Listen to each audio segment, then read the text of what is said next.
Okay, so I'm doing another small account challenge, and just to catch you guys up real quick, I wanted to see if I can record this live trade to give you an example of playing puts on pops, which is just a strategy that I created. Basically, right now we filled this box. We're finding sellers here. I'm looking for a cross down on my EMAs to then target low of day, and I'm playing 191 puts. So I want to go ahead and put a buy order. I usually only take about 2 to 3 trades when I have a small account, and this is just personal preference. I've also been doing this for a really long time. Please take your time. If you're new, make sure that you're practicing with fake money before you're going to go throw in a full funded account.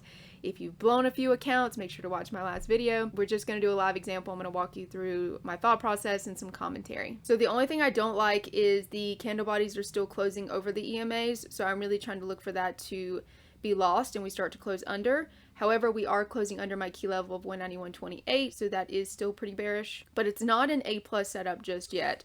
There's some things lining up, but it's not enough for me to take a trade. Okay, I saw enough of what I wanted to for me to go ahead and take a trade, so I just took a pretty sized position for my small account to take a short on IWM here, and my risk level is going to be probably underneath that 38 level, and my average was around 50. So right here, if we break this candle around 191.40, I'll stop out. So that is my risk level. A lot of times people are saying risking $500 on a $1,000 account is insane. I'm not risking $500.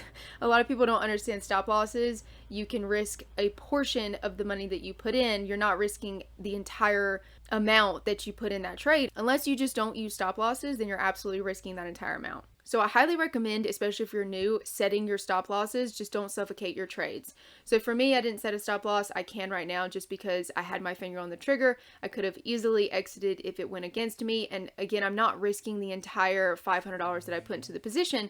I'm only risking a portion of that money. And so if we broke 38, then I would have been risking probably a little over $100 or something like that, just rough math, because oftentimes I'm watching the screens. So if we start to see buyers come in and I start to see the position turn against me, I traditionally don't wait for my stop to get hit anyways.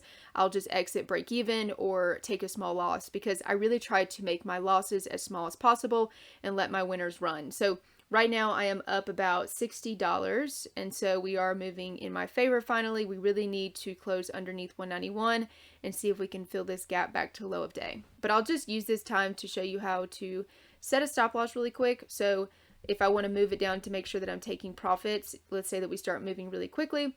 I just like to go way away from the price because I've accidentally gotten stopped out because I was too close to the price currently. And so I can make sure that I hit like near 38, and this will set a stop loss. So -10 and then 0.38, so send. And so now my stop loss is on my screen and I can move it from here. That is one of the reasons I love Thinkorswim and Active Trader. This becomes very, very handy, especially if you are trading something that's very volatile like Tesla, or you're trading something with large amounts of size. It's very, very crucial that you have those stops before you enter that trade. I was up about $100. I'm most likely just going to go ahead and move this to right underneath. I don't want to suffocate it, so we're just going to move it up to 46 or 45. And this is pretty accurate. It's not completely spot on. However, it'll just show you where the stock would have to go for you to stop out on the stock chart versus the options chart. I'm up about 160, 130, which is about 26%. So this is where it gets tricky, is where do you take your profits? Because if you're in 0 DTEs, especially short-term dated contracts, if the move starts to go back up, you're going to lose your profits pretty much instantly. So traditionally what I would do is start moving my stop up. I would go to break even on the trade, so I have zero opportunity to lose money unless it's just commission based.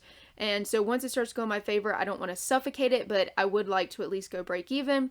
And then once we really start to gain traction, I'll move my stop up with the trade. So at this point, it's really person dependent, but this is also where a lot of people mess up, is they don't have a target in mind and they do not take profits. And next thing they know, it's going against them and they lose all the money that they just had temporarily made, because remember, you don't have profits unless you take them. So for me right now, what I'm looking for is to see if we make a higher low right here. If we do, I'm going to have to exit pretty quickly. So basically what I'm going to do right now, as long as we can stay underneath my orange line, trend is down, and I'm going to stay in my position. We're far enough away right now where I feel like I need to go ahead and just make this a break-even trade.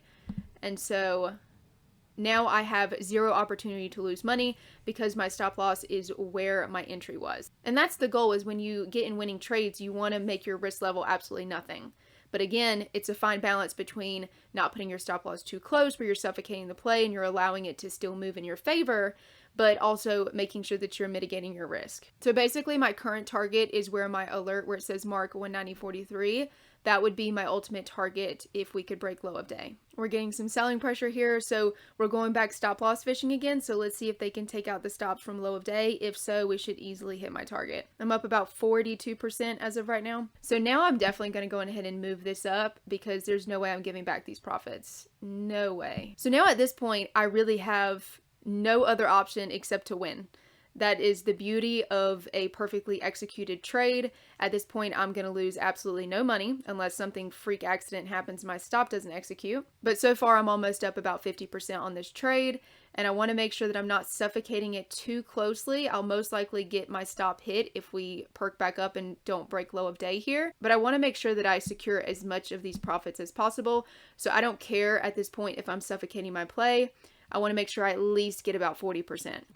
And we executed, which is perfectly fine. I do think we might have a chance to break low of day. So I just made about $180, which was close to 40% in about, let's see, so I entered this trade around 10:20 and it is 10:40, so about 20 minutes. But there was a lot of patience this morning waiting for the perfect A+ trade.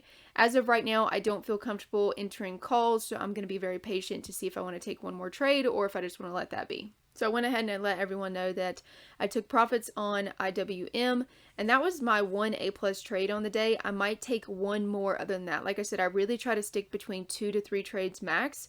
And this is not even if I have a small account. I try to do this with my large account as well, because overtrading absolutely crushes me, and that's been a problem that I've battled with over the years, is not feeling like I'm doing enough and always feeling like there's another opportunity. And this is why if you have a very large account, sometimes downsizing your account can be really helpful to reset that, because you'd only have what's available in your account to trade with. If you're over the PDT rule, you can make unlimited day trades, which can actually hurt you in the long run.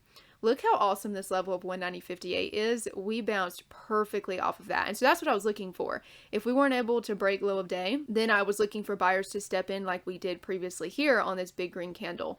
And this 190.58 level is something that I had predetermined before market opened. And so that is the importance of having predetermined levels and targets in mind. We bounced very nicely. We're still making lower highs though, so this could be a potential another put scalp opportunity. We are back to my average. I hope that live trade and commentary was helpful for you guys. Just looking back at what ended up happening is this was the trade I took. The short I took was right in here. This was such a small piece of the move and I still made almost 40%. But I did something wrong, or at least I could have done something better.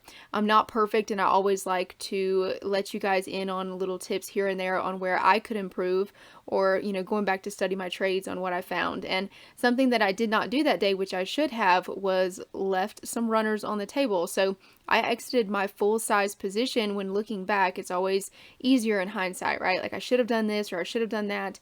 But something I want to work on that I still have trouble with is not exiting my full position, yet scaling out, or at least leaving runners on the table. And if I would have left runners, I would have probably ended up over 200% on that trade that day, but it's a-okay. I followed my plan.